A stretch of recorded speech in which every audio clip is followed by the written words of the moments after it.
بسم الله الرحمن الرحيم قال الله سبحانه وتعالى فريقا كذبتم وفريقا تقتلون صدق الله المولانا العلي. மேலான அல்லாஹுவின் நல்லடியார்களே,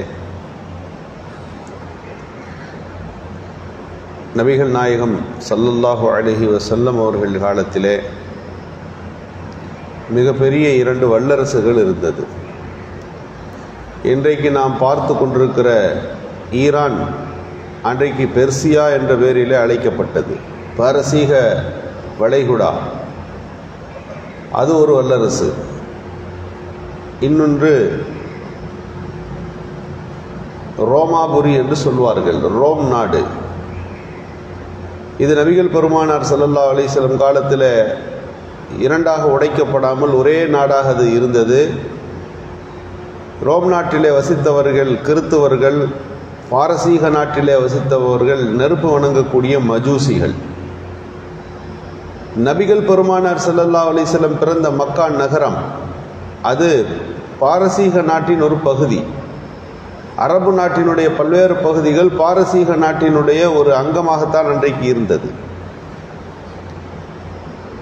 ஆனா ஒலித்து மின் மலிக்கின் ஆதில் என்றார்கள் ஸல்லல்லாஹு அலைஹி வஸல்லம். நான் பிறந்திருக்கிற இந்த காலத்தில் ஒரு மன்னர் பெர்சியாவில் ஆட்சி செய்கிறார், அவர் நல்ல மனிதர் என்று ஸல்லல்லாஹு அலைஹி வஸல்லம் சொன்னதும். இப்படி உலகளாவிய அரசியலை நபிகள் ஸல்லல்லாஹு அலைஹி வஸல்லம் பேசினார்கள்.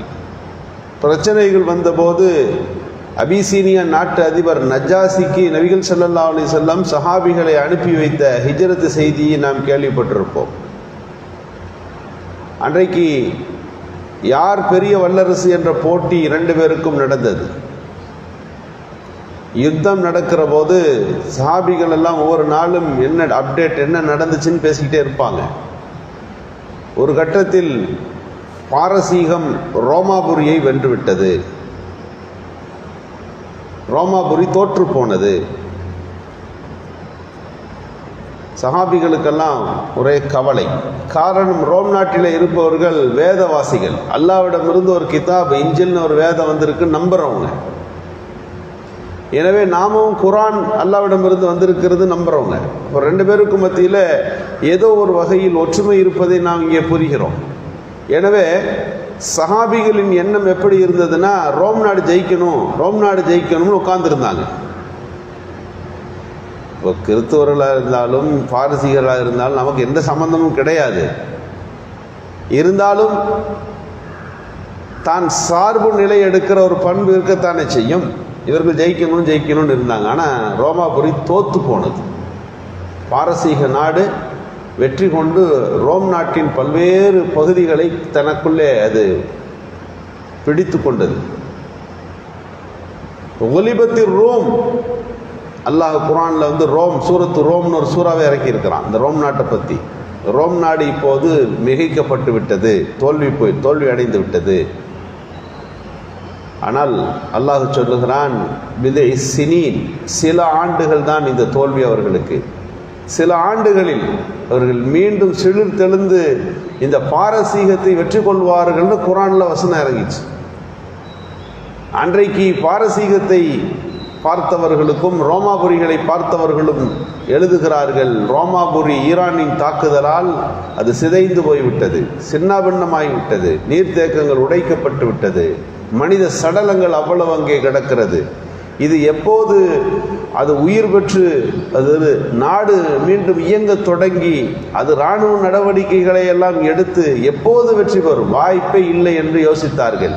ஆனால் பில் சினீன் என்கின்ற இந்த வார்த்தை, பில் என்ற வார்த்தை அரபிக்குள்ளே 1லிருந்து 10க்கு உட்பட்ட நம்பர், 1லிருந்து 7க்கு உட்பட்ட நம்பர். சொன்னதிலிருந்து 7 வருடங்கள் முடிவரவில்லை. ஈரான் அந்த ரோமாபுரி மீண்டும் தெளிவாகி ஒரு மிகப்பெரிய ஒரு போர் நடவடிக்கையில் ஈரானை வெற்றி கொண்டது என்று இந்த குரானுடைய வசனங்களிலே நாம் பார்க்கிறோம். இங்கே நாம் புரிந்து கொள்ள வேண்டும், நம்மை சுற்றி நடக்கிற உலக அரசியலை புரிந்து கொள்ள வேண்டும். ஒரு நாடு இன்னொரு நாட்டை நோக்கி நீங்கள் அணு ஆயுதம் வைத்திருப்பது எங்களுக்கு அச்சுறுத்தல், உங்கள் தலைவரை நாங்கள் கொல்லுவோம் என்று சொல்வது மட்டுமல்ல, ஒரு நாட்டுக்குள்ளே புகுந்து அணு விஞ்ஞானிகள் பலரை அவர்கள் கொன்றளிக்கிறார்கள். ஒரு நாட்டின் பல பகுதிகளில் 200 விமானங்களில் 100 இடங்களை தாக்கி அழித்து விட்டு போகிற போது இது ஒரு அத்துமீறல் தான். இன்றைக்கு அல்ல, நபிகள் பெருமானார் ஸல்லல்லாஹு அலைஹி வஸல்லம் வாழ்ந்த காலத்தில் பேரரசுகள் வேறாக இருந்தாலும் யூதவர்களின் சிந்தனை இப்படித்தான் இருந்தது. இப்போது சொல்கிறார்கள் அல்லவா, நாங்கள் கொல்லுவோம், தலைவர்களை எல்லாம் கொல்லுவோம். அன்றைக்கும் அப்படித்தான் செய்தார்கள். ஃபரீக்கன் கத்தபத்தும், நபிமார்கள் உங்களிடத்தில் வந்தபோது சில பேரை பொய்ப்பிச்சிங்க. ஃபரீக்கன் தக்துருன், உங்கள் ஒரு கூட்டம் நபிமார்களை கொன்று விட்டீர்கள். நபியா வந்தவர்களையும் கொன்றார்கள். அவர்களுக்கு கையில் ஆட்சி இல்லை, ஆனால் எல்லா ஆட்சியும் அவர்கள் நிர்ணயிக்கிற தகுதியில் இருந்து கொண்டே இருப்பார்கள். எல்லா நாடுகளிலும் தலையிட்டு கொண்டே இருப்பார்கள். அது யூத சமுதாயத்தினுடைய ஒரு பண்பு. நபிமார்கள் வந்த காலத்தில் கூட இந்த பிரச்சாரம் இப்படியே போச்சுன்னா அது எங்கே போய் நிற்கும்னு யோசிப்பாங்க. கொன்றும் இவரை அப்படின்னு முடிவெடுப்பார்கள். அந்த நபியை கொன்று விடுவார்கள். 40 நபிமார்கள் இந்த யூதவர்களின் கொலை பட்டியலில் இருந்தார்கள், கொன்றும் இருக்கிறார்கள். ஈசா அலைஹிஸ்ஸலாத்தை பொறுத்தளவுக்கு அவர்கள் கொல்லுவதற்கு முயற்சி செய்தார்கள், நாம் உயர்த்தி விட்டோம் என்று குர்ஆன் சொல்லுகிறது. ஆனால் கிறித்துவ மதம் என்ன சொல்லுகிறது என்றால், ஈசா அலைஹிஸ்ஸலாத்தை இவர்கள் கொன்றார்கள், சிலுவையில் ஏற்றினார்கள் என்று நம்புகிறார்கள். இப்படி நபிமார்களின் கொலை தொடர்ந்து பல்வேறு விதமான குழப்பங்களில் நபிகள் பெருமானார் ஸல்லல்லாஹு அலைஹி வஸல்லம் வரை நீண்டது. அவங்களுக்கு தெரியும், ஒருத்தர் வருவார், அவர் வந்துட்டு ஆட்சியெல்லாம் அவர் கைக்கு போயிடும், அது அரபு நாட்டில் ஒரு பிறப்பார் அப்படின்னு நபிகள் பெருமானாரை படித்தவர்கள். சில கிதாபுகள் இப்படி வருகிறது, ரசூலுல்லாவுடைய சின்ன குழந்தை வயசில் பால் குடி வளர்ச்சிக்காக வேண்டி ஹலீமா அம்மையாட்ட கொடுத்து வைத்திருந்தார்கள். ஒரு கூட்டம் அப்படியே வந்துச்சு. ஹலீமா அவரை பார்த்துட்டு, அந்த புள்ள உங்கள் வீட்டில் தான் வளருதா என்று கேட்டார்கள். ஆமாம் என்று சொன்ன உடனே, இந்த புள்ள எத்தீம் தானே, தந்தை இல்லாத குழந்தை தானே, இந்த குழந்தை பிறக்கிற போது தந்தை இருந்திருக்கக்கூடாதே, அப்படித்தானே என்று கேட்டார்கள். யாரோ ஒருவர் திடீரென்று உள்ளே வந்து இந்த குழந்தையை குறிப்பிட்டு காட்டி, இவர் அத்தா இல்லாத பிள்ளையா அப்படின்னு கேட்கும்போது, அத்தா இறந்து விட்ட பிள்ளையா, எத்தீமா, அனாதையா என்றெல்லாம் விசாரிக்கணும்னு, ஏன் இந்த விசாரணை என்று சுதாரித்து கொண்டு, இல்லை இல்லை, நான் தான் அந்த பிள்ளைக்கு தாய், இவர் தான் தந்தை என்று நான் சொன்னேன். அப்போது அவர்கள் சொன்னார்கள், இந்த குழந்தையின் அடையாளத்தை பார்க்கிற போது இந்த உலகத்தின் போக்கையை மாற்றி அமைக்கின்ற, யூத சமூகத்தின் வளர்ச்சியை முற்றிலுமாக மாற்றி வருகிற ஒரு குழந்தை பிறக்கும்னு தெரியும். ஆனால் அது தந்தை இல்லாத அனாதை குழந்தைன்னு தெரியும். எல்லா அடையாளமும் வருது, ஆனால் நீ சொல்கிறது தான் புரியல, நீ என் தாய் என்று சொல்லுகிறாய் அப்படின்னு விட்டுட்டு போகிறோம். இல்லை என்றால் இந்த குழந்தையை கொன்றிருப்போம் என்று சொன்னார்களாம். அன்று தொடக்கம் நபிகள் பெருமானார் ஸல்லல்லாஹு அலைஹி வஸல்லம் பல்வேறு பயணங்களிலே திருப்பி அனுப்பப்படுவார்கள்.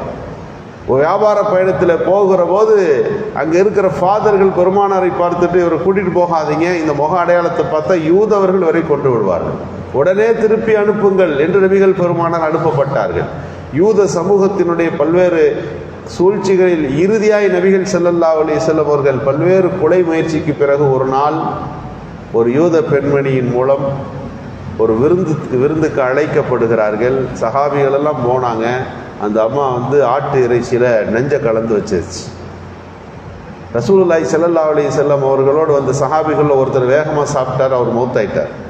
நபிகள் பெருமானார் நாக்கில் வைத்த உடனே அதை கை வைக்காதீர்கள் என்று சொல்வதற்கு முன் அந்த சஹாபி அதை மென்று விட்டார், விஷம் உள்ள போயிடுச்சு.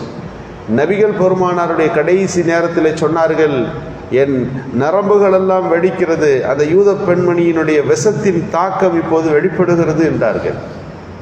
இப்படி நபிமார்களின் கொலைக்கு பின்னணியில் அந்த யூதவர்களின் செயல் இருந்தது என்பது அவர்களுடைய பல்வேறு சபிக்கப்பட்ட காரியங்களில் ஒரு காரியம் நபிமார்கள் குறித்து அவர்கள் நடந்து கொண்ட விதம் என்று நாம் இந்த செய்திகளிலே பார்க்கிறோம்.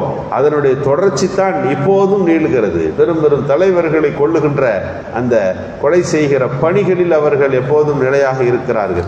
அல்லாஹு சுப்ஹானஹு வ தஆலா இஸ்லாமிய சமூகத்தை எப்படி நபிமார்கள் காலத்திலிருந்து காப்பாற்றினானோ அதுபோல யூத சூழ்ச்சிகளிலிருந்து இந்த இஸ்லாமிய உம்மத்தை காப்பாற்றுவானாக. சுப்ஹானல்லாஹி வ பிஹம்திஹி அதத